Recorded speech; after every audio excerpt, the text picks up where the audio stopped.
You're in the mix. SKM presents Strictly for the Music Podcast. You are now live with the #1 podcast for all upcoming artists worldwide. It's the real deal.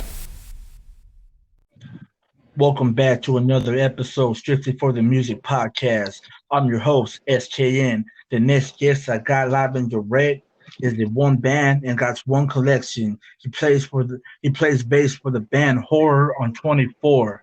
Ladies and gentlemen, welcome bass player Johnny Maltos. Hey, what's going on, man? Thanks for having me. Hey, what's up, big dog? Yeah, man, it's a blessing to have you on, man. Did I pronounce your name right, man? Yeah. All right, big dog. All right, hey man, can you plug in your Instagram and your band lab so everybody that's listening right now can go follow you right now, big dog? For sure, man. So I have an Instagram at Motel Books, motel_books. My band lab at Chugs, CHUGGSX. You can also look up my name, Johnny Maltos. And yeah. Oh yeah, big dog. So I wanted to start off the interview with how did you discover band lab? I discovered it, I would say about, I want to say a year ago now. Yeah, man, I've just been looking for some solid recording apps. I looked up that Florida Studio FL. I don't know if you heard of it, but I think you had to pay for that one. There's just a lot of them that you had to pay for, or they just really didn't live up to par with what I was trying to do. And so when I discovered BandLab, it pretty much had what I wanted, just to record some songs, demos, ideas that I had. Because before then, I would just use, like voice memos that you have on your phone. And yeah, just it's pretty good, I would say. Hell yeah, big dog. So how long you been on band lab so far, man? Like I said, for about a year. About a year? Okay, cool. Yeah. So you're in a band called Horror on 24, correct? Yes.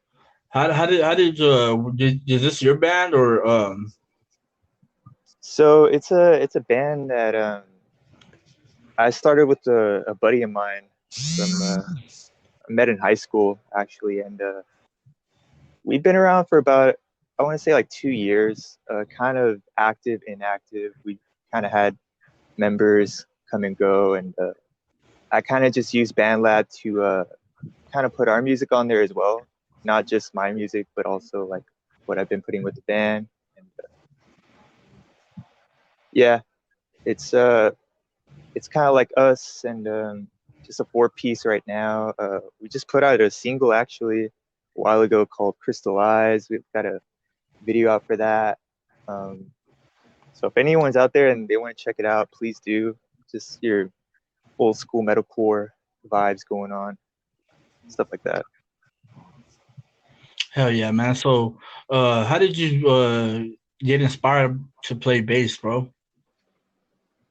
Honestly, dude, I'm like a guitarist first and foremost. That's what I started doing ever since I was like 14, I want to say. I'm 25 right now, and I started around 14, 15, playing guitar, playing in bands and just sticking straight to guitar, And when I met that buddy I was talking about earlier from high school, he played guitar as well. So we're kind of looking for band members, the singer, the whole nine, and they couldn't find bass players, man. So I just stepped up and was like, hey, man, like, y'all need me to play bass, step down and play bass, and I'm willing to do that. So ever since this band, this is my first band that I've played bass in, actually. So that's how it came up. So how does it make you like? Have you guys done any shows lately, or you're just working on your first album? Well, right now, obviously, with the whole circumstances with the pandemic and all that, we're holding off on the shows.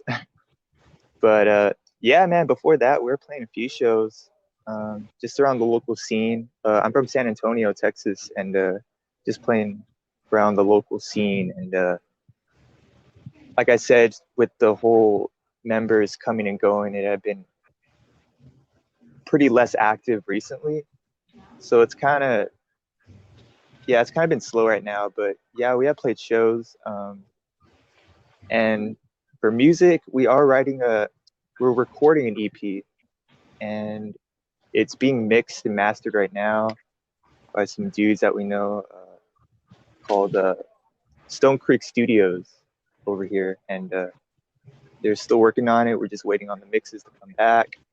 And we should actually be having a single coming out called Phantom Dreams. We're going to record a video for that. We're in the talks of what we're going to do for that and where we're going to shoot it. We already have the guy set to record us later on this month, I believe. And yeah, so pretty stoked for that. So look forward to it. Dope, bro. Hell yeah. So playing on shows, man, what's the experience like for your first time? First time playing shows? Yes. Well, man, it was I was nervous as fuck. I'm not gonna lie. But I mean, once you get up there, dude, it's like the coolest feeling, you know, just loosening up and just letting yourself go.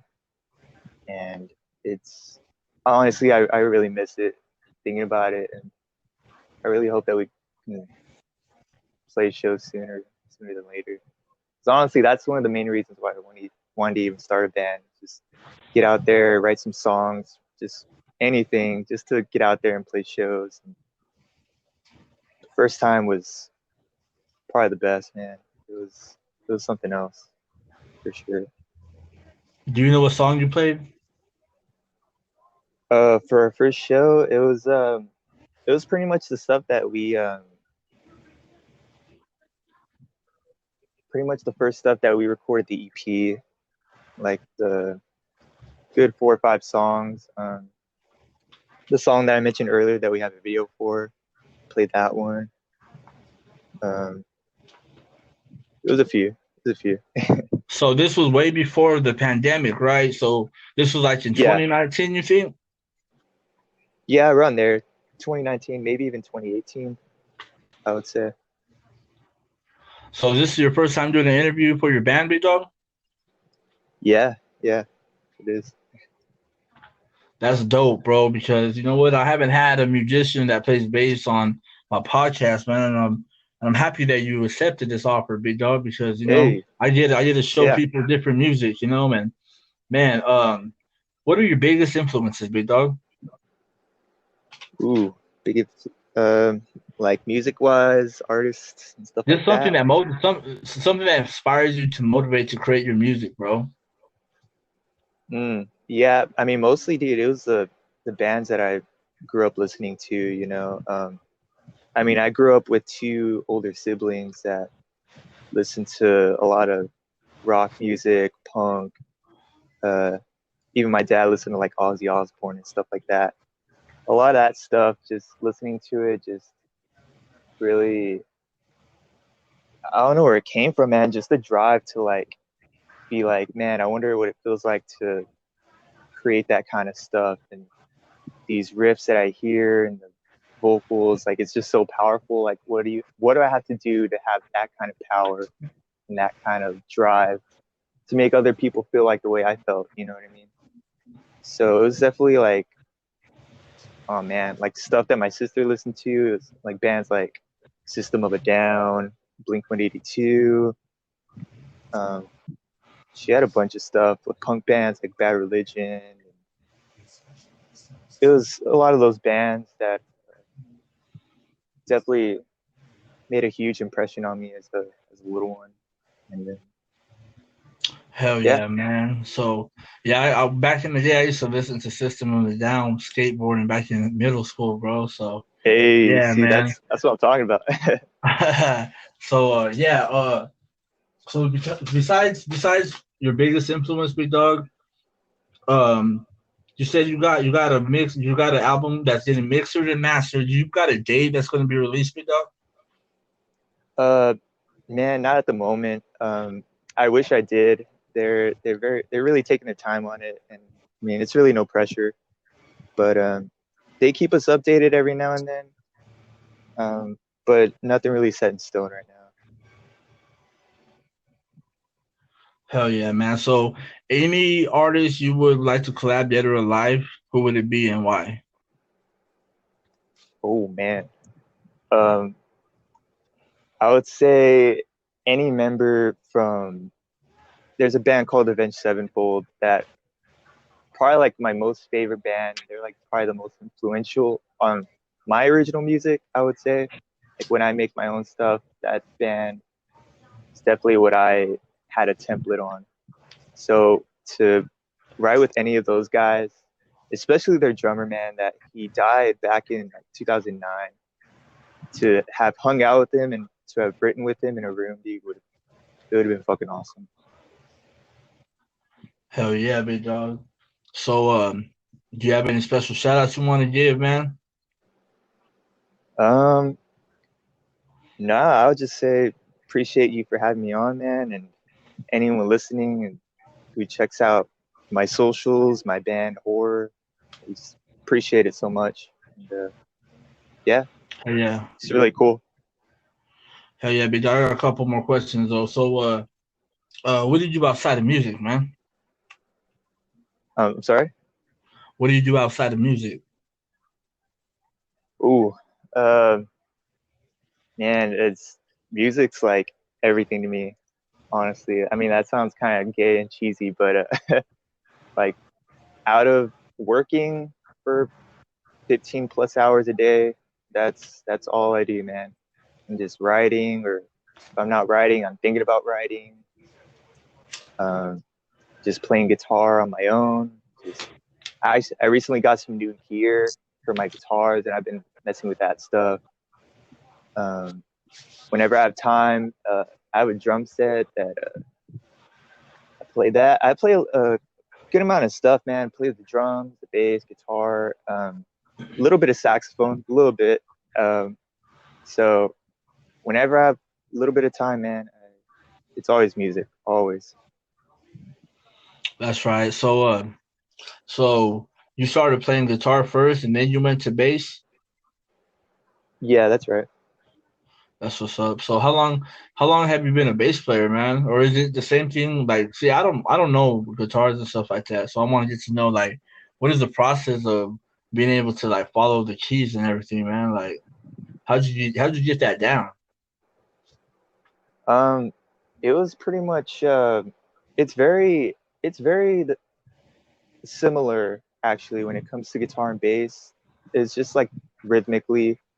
Um, bass is just very. I would say on the rhythmic side, it's just you know I feel like there's not a lot of more. I wouldn't want to talk down on bass players because I know there's a lot of things that I honestly haven't worked up on. There's like slap bass and all this stuff, and I haven't even got to that point yet. Um, I want to, but it's very crazy. So when I play bass, it's very on the rhythmic side. So it's just single strings, playing for a solid tempo, decent tempo, and following what the rhythm guitar pretty much does. That's the formula that I have for right now. It's just following what the rhythm guitar does. Because even before then, I was the rhythm guitar, and then my buddy would play leads over that. Hell So I yeah. kind of I follow that same formula for bass. That's what's up. So man, so you do drums too, and you sing or what?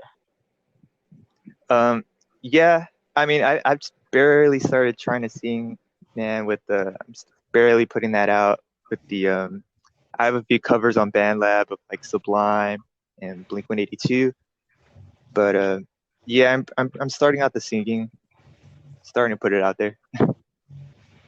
Yeah, you did a Sublime's Santa Maria, huh? Yeah, that was the recent one. Yeah, that was dope, bro. That's why I hit you up. I was like, man, I gotta get him on the podcast. This dude got Oh, talent. appreciate it. So Oh yeah, man, man. appreciate you. ten years you've been doing guitar, man. You got a band, Horror 24. You got an album coming out. You're the mix and master, man. What else can we expect, man? You got all this stuff going on for you, man. And once the pandemic uprises, what's next for Horror 24, man? Oh, definitely shows, man. Definitely shows to plug that new album because definitely right now it's a good time to put out a new album for anyone. You know, just since no one has anything to do, anywhere to go, just hey, just chill and listen to new music. So to have that out right now is perfect. And then once the pandemic chills out, go out and promote it, playing shows. So, can you give us a process of getting booked for shows? Like, how does that process start, man? For any like upcoming band that's trying to do shows like you, bro. Um, you pretty much it's definitely looking up like local promoters of like your local venues. A lot of venues have like production agencies or so-called promoters that you basically just find a man, hit them up, and tell them if there's any local shows happening in the upcoming days or weeks or whenever you want to start playing, and pretty much they give you your shot. There's either local bands, local shows where a lot of up and coming bands that just play together. I know over here we had like things called like thrash giving, like yearly, where a bunch of local bands would just play, like a bunch of bands, like maybe like 20 bands. Um, you could play that. And when it came to bigger shows, it was something called pay to play, where you had to sell your tickets to the promoters, sell a bunch of tickets, make them see that you have like a following, a bunch of people interested in your band that are coming to your shows. Um, and that's how you do it, man. Got get those promoters. They have you sell your tickets, just hustle it out, promote. It's pretty much all you can do. All right, but let me ask you this: what is your best advice for any upcoming band, bro, that's barely getting started? Hmm. I would definitely say, um, just stay true to what you're good at. You know, any any instruments that you know that you excel in, keep doing that. Keep practicing. Keep being motivated. And yeah, definitely try and be stand out. You know, with your music. It's cool to have like your influences and stuff, but don't necessarily just rip off their style. You know what I mean? Like put your own flavor, your own taste on it. Um, and yeah, man, just stay true, and things should be all good for sure.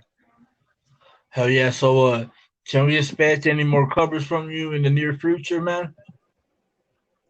Yeah, man, I would say so for sure. When I'm not recording anything with the band or originals, that's definitely what keeps me busy. Um, I had a Blink 182 cover up, and I just recently was recording another Blink 182 cover of a song called Dumpweed. And so I'm doing that one right now. So I'll probably put that one up on BandLab pretty soon. So from here on out, dog, how is your music going to evolve? Oh, man. You never really know, dude. Honestly, you like for me, I just keep writing and writing. Um, and it's definitely just a natural evolution for me. I really don't plan on where my music goes. Like when I write songs, I'm like, oh, okay, this song's gonna be more technical, or this song's gonna be more this or that. Like it's kind of just what comes in my head. I put it out there, you know. So it's definitely natural, and you never know where it's gonna go. Really, never know. Got any final words, big dog? Um, nah, man, that's about it. I just appreciate you having me on here and giving me this shout out, man. It's really cool that you have this. for sure. Yeah, bro, I just try to stand out and try to help another artist out, trying to get the word known on a different platform. So they have all these outlets that, you know what I mean, they can communicate on to a whole different audience. So this is what this is about. And I appreciate you taking the time, coming on here, sharing your story, man.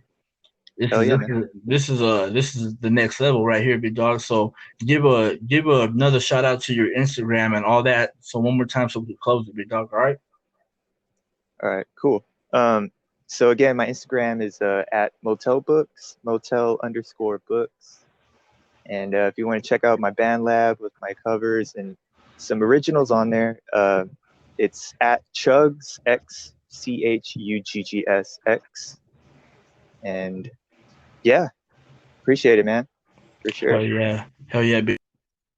Whenever the release date of your album that's getting mixed and mastered is going to be on your band lab or your Instagram, big dog. Oh, for sure on the band's Instagram. I actually should have plugged that as well. It's just at horror on Yeah, go ahead and plug 24, that, bro. all Go one ahead word. and plug that. Hell yeah. It's at horror on 24, all one word. And it should definitely All right, be cool.